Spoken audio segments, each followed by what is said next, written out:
At pagkatapos ng maukulay at masisiglang festival performances, partner, ano bang na-feel mo nung napanood mo kanina yung festival ng tatlong majors? Parang ibinigay nila ang kanilang best. Pero hindi parang, talagang ibinigay nila ang kanilang mga best sa pag-perform ng kanilang mga festival na kanilang nire-representa dito sa bayan ng Pililya. Exactly! Kaya ngayon, tuloy naman tayo sa ating team building activity na may tema, Sing!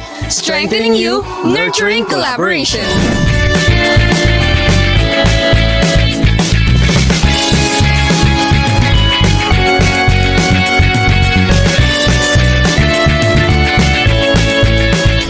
Let's go, Eduk! Let's go! Yan ang karaniwan nating narinig sa mga Yell competition gaya nito.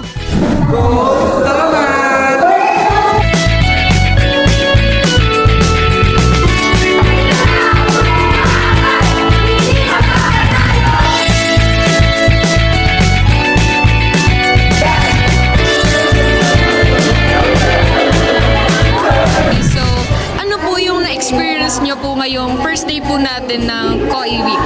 Ayan, so ngayong first day ng COE Week, bukod sa paggising na maaga kasi napakalayo din ang call time ay 6 to 7. Syempre, madaling araw pa lang, prepared na dapat kami. Dito magpe-prepared na ng pang-festival, unang-unang activity, nakakapagod.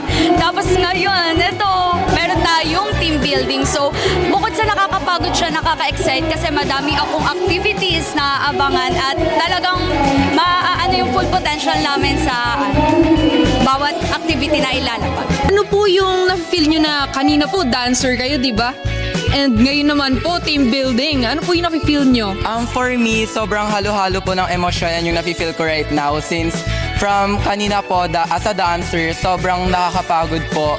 But ngayon, nasa team building naman, it was great. I am grateful kasi syempre, showcase yung pagiging flexible ng mga teachers as well as pakikipag-coordinate, pakikipag-socialize nila sa iba't ibang tao.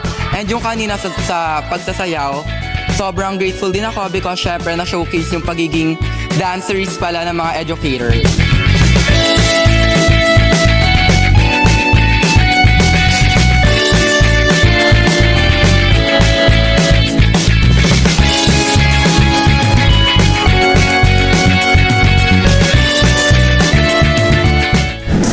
Ano po ang maibibigay niyong message tungkol po sa program po natin na ito? As always, it's been my yearly message to all educators in the future that this is a means for their trainings, not only for academic delivery for their students, but also to hone them how to be organizers in the future because they will always be after the total development of their students, the learners in the future.